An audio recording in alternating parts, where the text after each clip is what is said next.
محترم حاضرین و ناظرین، السلام علیکم ورحمۃ اللہ وبرکاتہ۔ تحریک سنی جماعت اصلاحی اور جماعت اتحاد المسلمین فاؤنڈیشن کے زیر نگرانی یہ ہفتہ واری بزم تفسیر قرآن کے سیزن 2 کا 21واں سیشن ہے، جس کا موضوع ہے جنگ آزادی میں مسلمانوں کا رول۔ جنگ آزادی میں مسلمانوں کا کیا رول رہا ہے، اس تعلق سے گفتگو ہوگی۔ رب تبارک و تعالی مجھے حق کہہ کر اس پر عمل کرنے اور آپ سب کو بھی حق سن کر اس پر عمل کرنے کی توفیق عطا فرمائے۔ آج اسلامی تاریخ 24 محرم الحرام 1445 ہجری لگ چکی ہے، اور انگریزی تاریخ آج 11 اگست ہے، اور 3 دن کے بعد ہم اور سارا بھارت، سارا ہندوستان اس ملک کی 77ویں آزادی کا جشن لوگ مناتے نظر آئیں گے، یعنی 15 اگست منگل کو ہوگی۔ اور اس وقت جو ملک کے حالات ہیں کہ پوری لابی جو ہے، جو خود غدار تھی، وہ آج اپنے آپ کو وفادار وطن ثابت کرنے کی کوشش کر رہی ہے، اور جو مسلمان جن کی وفاداریاں قدم قدم پر ہیں، ان کو غدار ثابت کر کے انہیں یہاں سے بھارت مکت مطلب کرنا چاہتے ہیں مسلمانوں سے۔ بہرحال آئیے اس تعلق سے بھی انشاءاللہ دوران گفتگو جو ہے چرچا کیا جائے گا۔ سماعت فرمائیں، جنگ آزادی کے تعلق سے کسی شاعر نے بڑی پیاری بات کہی ہے کہ چمن والوں شہیدوں کی فقط اتنی تمنا ہے، چمن والوں شہیدوں کی فقط اتنی تمنا ہے، بہار آئے تو اجڑے ہوئوں کو یاد کر لینا، بہار آئے تو اجڑے ہوئوں کو یاد کر لینا، اور رلاتی ہے تیری تاریخ مجھ کو خون کے آنسو۔ اے آزادی کی تاریخ، وہ دردناک کہانی ہے آزادی کی کہ جہاں قدم قدم پر آپ کو تباہی و بربادی نظر آئے گی۔ جی، رلاتی ہے تیری تاریخ مجھ کو خون کے آنسو، کہ عبرت خیز ہے تیرا فسانہ سب فسانوں میں، کہ عبرت خیز ہے تیرا فسانہ سب فسانوں میں، اور جو لوگ آج غدار وطن ہوتے ہوئے اپنے آپ کو وفادار وطن کہلوانے کی کوشش کر رہے ہیں اور مسلمانوں پر غداری کا الزام لگا رہے ہیں۔ کسی نے کہا ہے دل سے نکلے مسلمانوں کا حال تو اپنے وطن سے محبت کا یہ ہے کہ دل سے نکلے نہ مر کر بھی وطن کی الفت، دل سے نکلے نہ مر کر بھی وطن کی الفت، میری مٹی سے بھی خوشبو وطن آئے گی، میری مٹی سے بھی خوشبو وطن آئے گی، اور کھنڈر دیار وفا کے کرید کر دیکھو، کھنڈر دیار وفا کے کرید کر دیکھو، ہمارے نام کا پتھر ضرور نکلے گا، ہمارے نام کا پتھر ضرور نکلے گا، کس کس جگہ بیاض وطن سے مٹاؤ گے، تم نے نام بدل ڈالے، یہ بدل ڈالا، وہ بدل ڈالا۔ جی، آج مغلوں سے بڑی دشمنی ہے نا؟ جبکہ 15 اگست کو جو وزیر اعظم خطاب کرتے ہیں تو وہ جو بنایا ہوا، کس کے بنایا ہوا ہے؟ لال قلعہ مغلوں کا بنایا ہوا ہے۔ ہمیں مغلوں پر فخر ہے کہ انہوں نے ہندوستان کو مہان بھارت بنایا ہے۔ ہندوستان کو سونے کی چڑیا اگر بنایا ہے تو مغلوں نے اور مسلمانوں نے بنایا ہے۔ تو کس کس جگہ اگر تمہیں مٹانا ہے تو پھر لال قلعہ بھی ڈھا دو، تاج محل بھی گرا دو۔ کس کس جگہ سے، کس کس جگہ بیاض وطن سے مٹاؤ گے؟ کس کس جگہ بیاض وطن سے مٹاؤ گے؟ ہر ہر ورق پہ مہر وفا کر چکے ہیں ہم، ہر ہر یعنی آزادی کے ہر پیج پر، ہر پنے پر ہمارا نام لکھا ہوا ہے۔ ہر پیج پر جو ہے ہم اپنی وفاؤں کی مہر، ہر پنے پر آزادی کے ہر پنے پر ہماری وفا کی مہریں لگ چکی ہیں۔ کس کس جگہ بیاض وطن سے مٹاؤ گے؟ ہر ہر وقت پہ مہر وفا کر چکے ہیں ہم۔ اور کسی نے کہا ہے کہ جب گلستان کو خوں کی ضرورت پڑی، جب گلستان کو خوں کی ضرورت پڑی، سب سے پہلے ہی گردن ہماری کٹی۔ جب گلستان کو خوں کی ضرورت پڑی، سب سے پہلے ہی گردن ہماری کٹی۔ اور اب ہم سے یہ کہتے ہیں کچھ اہل وطن، سب نہیں، اب ہم سے کہتے ہیں کچھ اہل وطن، یہ وطن ہے ہمارا تمہارا نہیں، ہندوستان کسی کے باپ کی جاگیر۔ ہر پھول ہمارا ہے، ہر خار ہمارا ہے، ہر پھول ہمارا ہے، ہر خار ہمارا ہے۔ ہم نے بھی لہو دے کر گلشن کو سنوارا ہے، اور ہم نے بھی لہو دے کر گلشن کو سنوارا ہے۔ سو ظلم کیے تم نے ایک آہ نہ کی ہم نے، سو ظلم کیے تم نے ایک آہ نہ کی ہم نے۔ وہ ظرف تمہارا ہے اور یہ ظرف ہمارا ہے۔ اس لیے جو ہے وطن سے محبت اور وطن کی قربانیاں ہم نے قدم قدم پر دی ہیں۔ اس لیے ہندوستان کسی کے باپ کی جاگیر نہیں ہے۔ اس ترنگے جھنڈے کی سرخی میں اگر سب سے زیادہ خون لگا ہے تو وہ مسلمانوں کا لگا ہے، مگر اس کو دیکھنے کے لیے تاریخ کی آنکھ چاہیے۔ کیا چاہیے؟ تو آئیے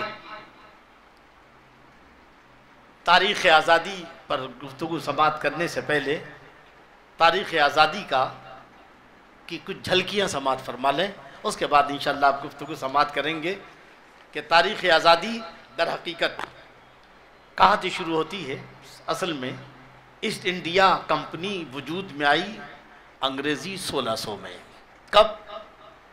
1600۔ یہ خاکہ میں آپ کو دے رہا ہوں تاکہ آپ کو آزادی کی تاریخ یاد کر رکھنے میں آسانی ہو کہ کس طرح ہم نے قربانیاں دی ہیں۔ اس کی کچھ جھلکیاں۔ ایسٹ انڈیا کمپنی وجود میں آئی 1600 میں۔ آزادی کی تحریک شروع ہوئی 1757 سے، جس میں پلاسی کے میدان میں سراج الدولہ انگریزوں کے ہاتھوں سے شکست کھا گئے اور شہید ہوئے۔ اور اس کے بعد پھر 1788 میں ٹیپو سلطان نے نظام حیدرآباد سے بات چیت کی کہ وہ نظام کے علاقے کو بحال کرنے کو تیار ہے، اس شرط کے ساتھ کہ وہ انگریزوں کے خلاف میرا ساتھ دیں۔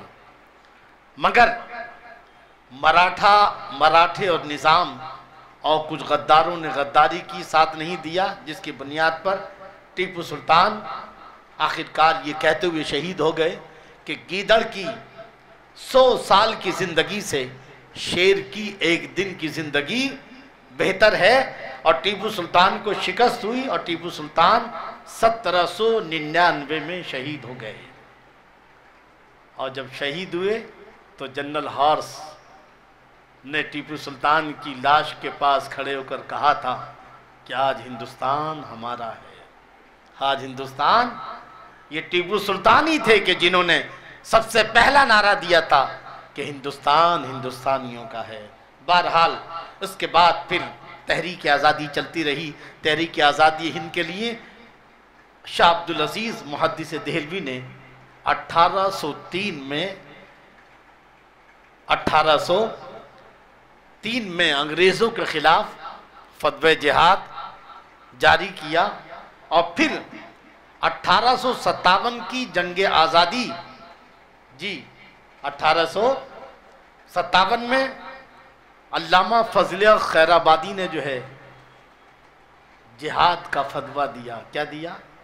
کہ انگریزوں سے جہاد کرنا کیا ہے؟ لازم ہے.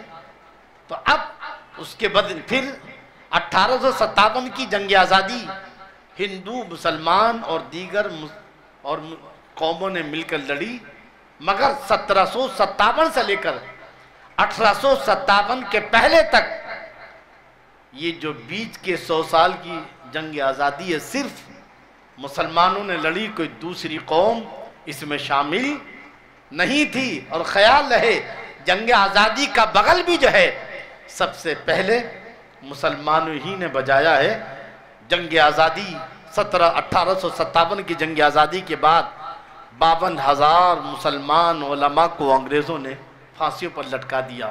بے شمار مسجدیں، مدرسے جلا دیے گئے، بند کر دیے گئے، بے شمار گاؤں کو جلا دیا گیا. اس طرح جنگ آزادی میں 7 لاکھ مسلمان شہید ہوئے، جس میں 85,000 علماء کرام شامل تھے. علامہ فضل خیر آبادی، یہ جو 1857 کا جو انقلاب شروع ہوا ہے، یہ در حقیقت علامہ فضل خیر آبادی کے فتوی جہاد کی وجہ سے 1857 کی جنگ شروع ہوئی، جس فتوی جہاد کے بعد 60,000 فوج انگریزوں سے لڑنے کے لیے جمع ہو چکی تھی. کتنی؟ جس کی قیادت مغلوں کے آخری شہنشاہ بہادر شاہ ظفر نے کی، مگر یہ جنگ ناکام ہوئی، جس کو انگریز غدر کا نام دیتا ہے. یہ جنگ کیوں ناکام ہوئی؟ اس کی کئی وجہوں میں ایک وجہ یہ کہ ایک ساتھ شروع نہیں کی گئی. آج ادھر ہو رہی ہے، کل ادھر ایسا. اگر یہ ایک ساتھ جنگ شروع ہوتی پورے ہندوستان میں تو یقیناً انگریز کو کیا ہوتی؟ شکست ہوتی اور مجاہدین آزادی کو فتح ملتی. مگر ایک ساتھ جنگ شروع نہ ہونے کے سبب یہ جنگ کیا ہوئی؟ آخری ناکامی کا سامنا کرنا پڑا. اور اس کے بعد پھر اس فتوی جہاد کے نتیجے میں علامہ فضل خیر آبادی کو انگریزوں نے ہمیشہ کے لیے عمر قید، کالا پانی کی سزا سنائی، اور بہادر شاہ ظفر کو بھی قید میں ڈال دیا گیا. اور اسی پر بس نہیں، بلکہ بہادر شاہ ظفر کے 2 شہزادوں کا سر کاٹ کر ناشتے کی تشت میں سجا کر سامنے رکھ دیا. اور بادشاہ نے جب اپنے دونوں شہزادوں کا سروں کو دیکھا تو کہا، ہے اللہ تیرا شکر ہے کہ آزادی کی اس جنگ میں تو نے میرے بیٹوں کو شہادت سے سرفراز فرمایا، میں کیسے تیرا شکریہ ادا کروں. اس طرح پھر جو ہے اور آگے چلیں کہ دہلی اور لکھنؤ کی جو شاہی بیگمات تھیں، دہلی اور لکھنؤ کی جو شاہی جو بڑے بڑے لوگوں کی جو بیگمات تھی، ان کی بے عزتی ہوئی اور تقریباً 100 کے قریب بیگمات شہید کر دی گئیں یا جلا وطن کر دی گئیں. اس کے بعد پھر آگے چلیں 1885 میں کانگریس کی بنیاد پڑی. 1800 جس کا کام کیا تھا کہ انگریزوں کے حضور درخواست پیش کر کے چھوٹی موٹی رعایتیں حاصل کرنا، یہ جو ہے کانگریس کا کام تھا. لیکن کانگریس کو ہمت، حوصلہ اور جوش و بلبلہ کس نے دیا ہے؟ مسلمانوں نے دیا ہے. اور گاندھی جی کو سیاست میں لا کر سیاسی میدان میں دوڑنا جو ہے، یہ بھی علی برادران نے جو ہے سکھایا ہے. یہ مولانا محمد علی جوہری تھے جنہوں نے انگلستان جا کر انگریزوں سے کہا تھا کہ جب تک تم میرے ملک کو آزاد نہیں کرو گے اس وقت تک میں اپنے ملک ہندوستان میں غلام ملک میں واپس جانا نہیں چاہتا. میں نہیں چاہتا کہ ہندوستانی پیدا ہو اور لوگ کہیں کہ وہ ہندوستان کا ہر بچہ غلام پیدا ہوتا ہے. لہٰذا یا تو تمہیں میرے ہاتھوں میں جو ہے آزادی کا پروانہ دینا ہوگا، نہیں تو مجھے 2 گز زمین تمہیں یہیں دینی پڑے گی. بہرحال مولانا محمد علی جوہر جو ہے کا وہیں انتقال ہوا اور پھر بیت المقدس میں ان کو جو ہے دفنایا گیا. بہرحال تو اب یہ قربانی تھی. اور ادھر انگریز کو ہندوستان کے لیے نجات دہندہ سمجھ رہے ہیں، یعنی انگریزوں کا آنا ہندوستان کے لیے اچھا ہے. اور جو آزادی کی جنگ لڑ رہے ہیں یہ پاگل ہیں. یہ نظریہ کس کا تھا؟ ڈاکٹر ہیٹ گیوار کا. کس کا نظریہ تھا؟ انگریزوں کو بھارت کا نجات دہندہ سمجھنے والا، بھارت کو ترقی کرنے والا، دینے والا، بھارت کو آگے بڑھانے والا، اور مجاہدین آزادی کو پاگل سمجھنے والا کون تھا؟ ڈاکٹر ہیڈ گیوار، بانی آر ایس ایس۔ اس نے آر ایس ایس کی بنیاد 1925 میں ڈالی تاکہ ہندوستان کو ہندو راشٹر بنایا جائے اور ہندوستان کو آزاد کرنے والے مسلمانوں کا ہندوستان سے صفایا کیا جا سکے۔ آزادی کے بعد سے لے کر آج تک آر ایس ایس کے غنڈوں کے ہاتھوں اب تک 7 لاکھ مسلمان شہید کیے جا چکے ہیں۔ اور ستم والا ستم یہ ہے کہ آر ایس ایس جو حقیقت میں دیش کی غدار ہے، وہ آج اپنے آپ کو وفادار ثابت کر رہے ہیں، اور اس دیش کے لیے قربانیاں دینے والے مسلمان آج انہیں غدار نظر آتے ہیں۔ اندازہ لگائی اس طرح یہ کہانی چلتی رہی اور مسلمان اپنی قربانیاں دیتے رہے، اور پھر 15 دسمبر 1929 کو برطانوی حکومت انگریزوں نے مجاہد آزادی اشفاق اللہ خان کو پھانسی دی، اور پھر اس طرح 15 اگست 1947 کو ہندوستان آزاد ہوا۔ یہ تاریخ، یہ جنگ آزادی کی تاریخی جھلکیاں تھی تاکہ ہم مختصر خاکہ جو ہے سمجھ سکیں اور ذہن میں رکھ سکیں۔ ایک بار درود شریف پڑھ کر سنا دیں۔ اللہم صلی علی سیدنا مولانا محمد مبارک وسلم، صلاۃ و سلام علیک یا رسول اللہ۔ ایک بار درود شریف پڑھیں۔ اللہم صلی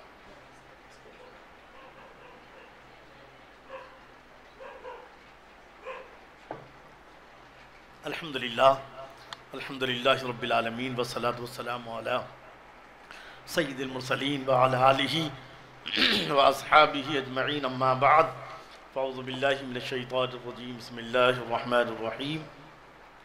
وما لکم لا تقاتلون فی سبیل اللہ والمستضعفین من الرجال والنساء والولدان الذین یقولون ربنا اخرجنا من هذه القرية الظالم أهلها واجعل لنا من لدنك نصيرا الذين آمنوا يقاتلون في سبيل الله والذين كفروا يقاتلون في سبيل الطاغوت فقاتلوا أولياء الشيطان إن كيد الشيطان كان ضعيفا۔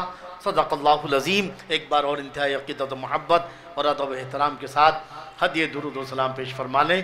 اللہم صلی علی سیدنا و مولانا محمد مبارک وسلم، صلاۃ و سلام علیک یا رسول اللہ یا حبیب اللہ۔ میرے عزیز دوستو، بھارت پر مسلمانوں کی حکومت جس کا دور تقریباً 900 سالہ ہے، 3 دور گزرے ہیں مسلمانوں کی حکومت کے۔ پہلا دور وہ ہے جو پہلی صدی ہجری اسلامی، جہاں محمد بن قاسم نے ہندوستان پر حملہ کیا اور ہندوستان کو فتح فرمایا۔ فاتح سندھ محمد بن قاسم 18 سالہ نوجوان۔ اس کے بعد معاملہ ختم ہوا، پھر دوسرا دور آیا مسلمانوں کی حکومت کا، اور وہ تھا محمود غزنوی کا، جس نے 70 حملے کیے تھے۔ محمود غزنوی پھر کچھ دنوں بعد پھر مسلمانی حکومت چھنی، راجے مہاراجے کی حکومت آئی۔ اس کے بعد پھر تیسرا دور آیا۔ کون سا دور؟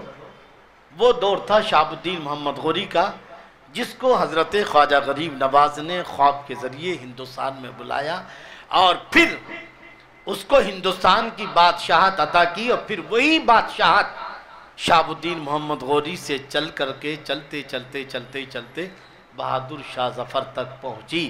تو یہ کل ملا کر کے تقریباً 900 سال کا عرصہ ہے۔ میرے عزیز دوست و بزرگوں، یاد رکھیں، میرے آقا صلی اللہ علیہ وسلم پہلے قرآن مجید کی آیت سماعت فرما لیں کہ ہندوستان پر راج کر رہے تو یہ راج مسلمانوں، اور مسلمانوں نے ایک بار بھگت سنگھ سے انگریز نے پوچھا کہ تم نے ہمارے دور میں بم پھوڑے، یہاں تک کہ کوٹ کے اندر بھی بم پھوڑا تھا۔ یاد ہوگا اگر آپ نے شہید بھگت سنگھ کے تعلق سے پڑھا ہوگا، یا فلمیں بھی بہت سی بنائی گئی ہیں جی، تاکہ حکومت ہماری آواز کو سنے، اس کو نیند سے بیدار کرنے کے لیے، جس کی بنیاد پر پھر بھگت سنگھ اور 3 لوگوں کو کیا ہوئی تھی؟ پھانسی ہوئی تھی، ہمارے فرزام بھائی کو معلوم ہے ماشاءاللہ، جی جی سب کو معلوم ہے ماشاءاللہ جی۔ تو انگریز نے پوچھا، کیا پوچھا کہ آخر مسلمانوں نے اتنے 100 سال راج کیا تو تم نے بم نہیں پھوڑے، اور ہم نے بہت تھوڑی مدت ہوئی ہے راج کرتے ہوئے، تم نے بم پھوڑنا شروع کر دیا، ہمارے خلاف احتجاج کرنا شروع کر دیا۔ جی سوچئے آپ، آج جو لوگ مسلمان بادشاہوں کا نام سن کر جنہیں جلاب شروع ہو جاتے ہیں، جن کے چہرے کے جغرافیے بدل جاتے ہیں، جی انگریز جیسی طاقتور قوم کتنے سال حکومت کر سکی؟ مشکل سے 300 سال بھی نہیں، 300 سال بھی صحیح طرح حکومت نہیں کی، ہر طرف سے آواز آئی بھارت چھوڑو بھارت چھوڑو بھارت چھوڑو، ہے نا؟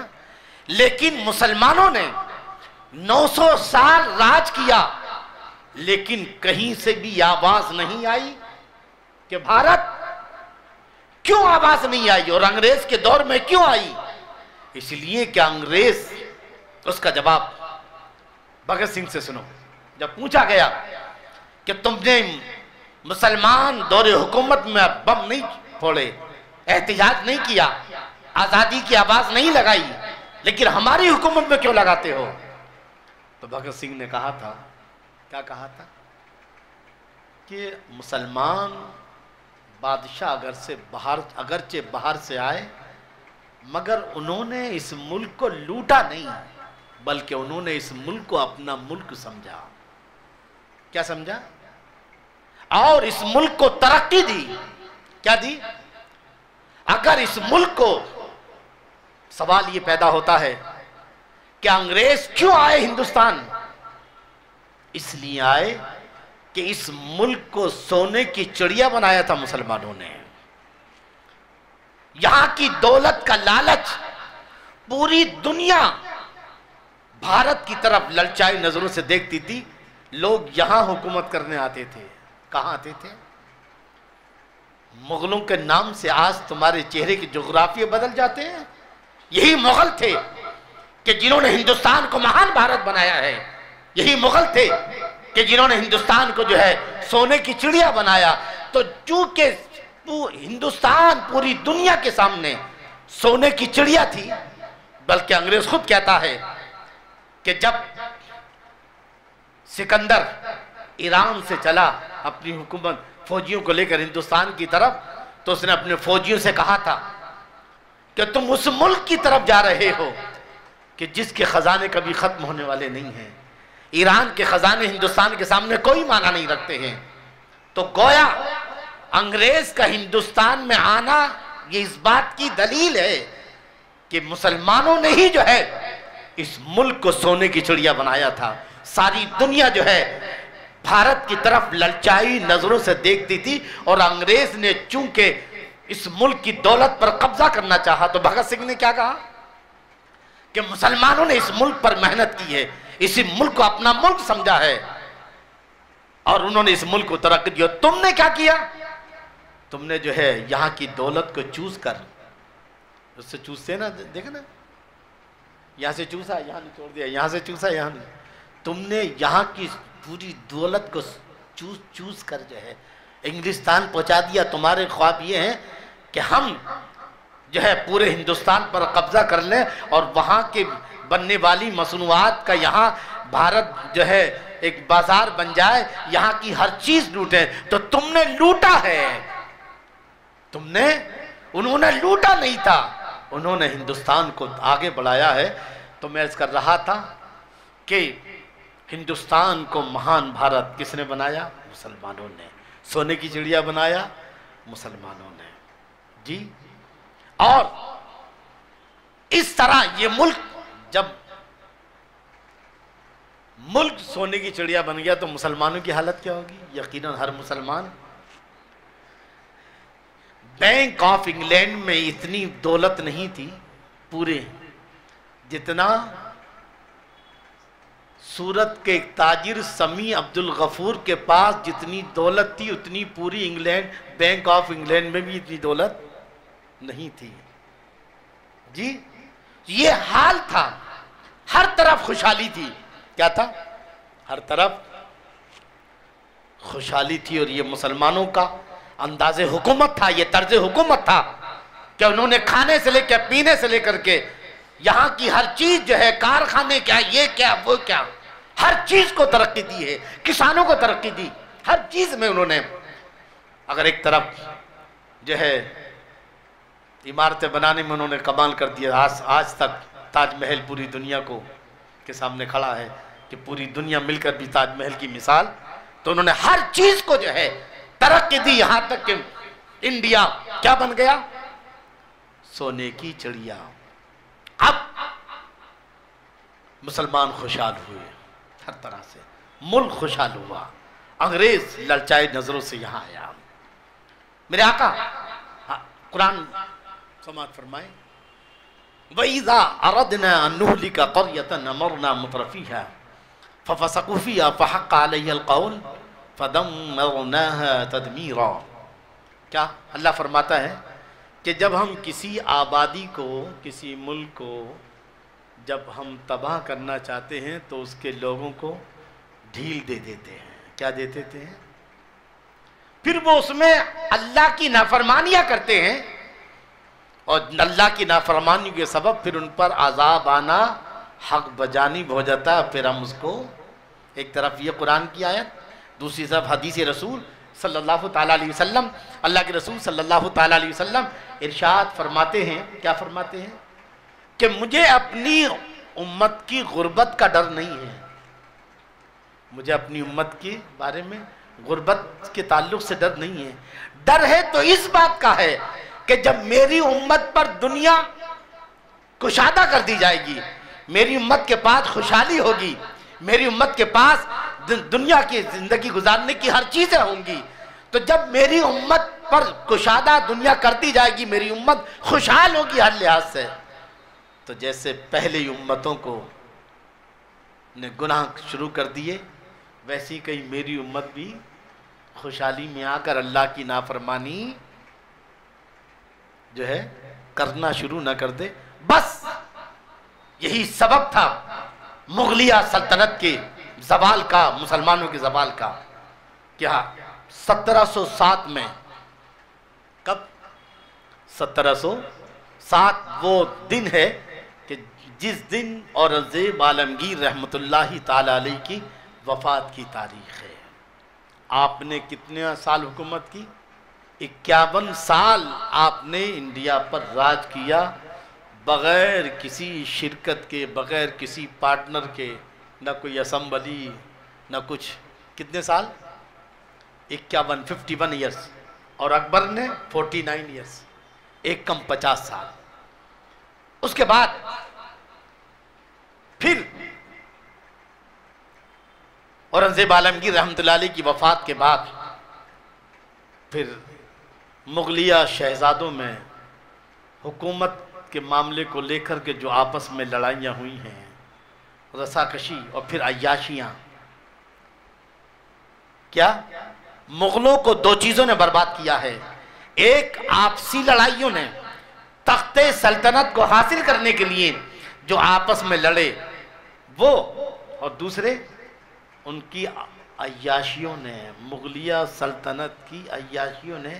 ایک واقعہ بیان کیا جاتا ہے کہ ایک مغل شہزادہ ایک گارڈن میں بیٹھا ہوا ہے اپنی محبوبہ کے ساتھ جی, اور محبوبہ نے کہا, ایک راہ چلتے ہوئے ایک آدمی جا رہا تھا, محبوبہ نے کہا میں نے آج تک کسی کو مرتے ہوئے نہیں دیکھا, مرتے وقت انسان کیسے تڑپتا ہے وہ منظر میں نے کبھی دیکھا نہیں, تو وہ منظر دیکھنا چاہتی ہوں. تو شہزادہ نے کہا اچھا یہ کتنی بڑی بات ہے. فوراً اپنی پستول نکالی اور ایک راہگیر, چلتے ہوئے راہگیر کو گولی مار دی. وہ تڑپا, تڑپ کر کے تھوڑی دیر. یہ مغل شہزادوں کی عیاشی کا ایک نمونہ ہے میں جو دے رہا ہوں آپ کو جو ہے جی. اختلاف اور آپس کی عیاشی, آپس کے اختلاف اور مغل شہزادوں کی عیاشیوں نے جو ہے ادھر ایسٹ انڈیا کمپنی آ چکی تھی. کب؟ ابھی میں نے بتایا انگریزی 1600 میں انہوں نے آہستہ آہستہ جو ہے جب یہ مغلیہ سلطنت کمزور ہوئی تو ادھر نوابوں نے، راجاؤں نے، گورنروں نے الگ الگ صوبے بنا لیے اپنے، جو الگ الگ علاقے، مطلب سمجھے نہیں، اور ادھر انگریز جو ہے داخلی اور خارجی دونوں طور پر حکومت میں گھستا چلا گیا۔ کیا ہوتا چلا گیا؟ گھستے چلے گئے، اور اس طرح سے مغلیہ سلطنت کے زوال کی آخری گھڑی آ گئی میرے دوستو۔ اب وہ وقت آ گیا کیا کہ جب اب انگریز سب سے پہل مالدار صوبہ تھا مغلیہ سلطنت کا بنگال۔ کون سا تھا؟ اگر کسی ملک کو ختم کرنا ہے تو اس کی اکنامی پر قبضہ کر لو، دولت پر، وہ ملک جو ہے، تو چونکہ مغلیہ سلطنت کا سب سے مالدار صوبہ کون سا تھا؟ بنگال تھا، لہٰذا اس نے پہلے بنگال پر حملہ کیا۔ پہلے بنگال پر حملہ کیا۔ نواب سراج الدولہ وہاں کا نواب ہے، اور اس کا وزیر جو اس کا پھوپا تھا میر جعفر، وہ انگریزوں سے مل گیا، اس نے غداری کی، اور اس بنیاد پر جو ہے نواب سراج الدولہ انگریزوں سے لڑتے لڑتے شہید ہو گئے۔ کب؟ 1757 میں جنگ آزادی کا پہلا شہید جس کا نام ہے تو وہ ہے کون؟ نواب سراج الدولہ۔ کب؟ 1757۔ جنگ آج جو جنگ بیان کی جاتی ہے تو 1857 سے بیان کی جاتی ہے۔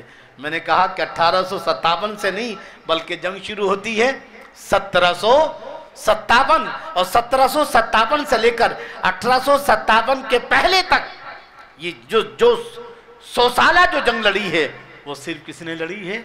مسلمانوں نے لڑی ہے۔ یہاں تک کہ جواہر لال نہرو نے ڈسکوری آف انڈیا میں کیا کہا ہے؟ کیا کہا؟ کہ مسلمانوں کا رول جنگ آزادی میں قائدانہ تھا۔ کیسا تھا؟ مسلمان لیڈنگ کر رہے تھے جنگ آزادی کی۔ سب سے پہلا بغل بجایا ہے جنگ آزادی کا تو وہ کس نے؟ مسلمانوں نے۔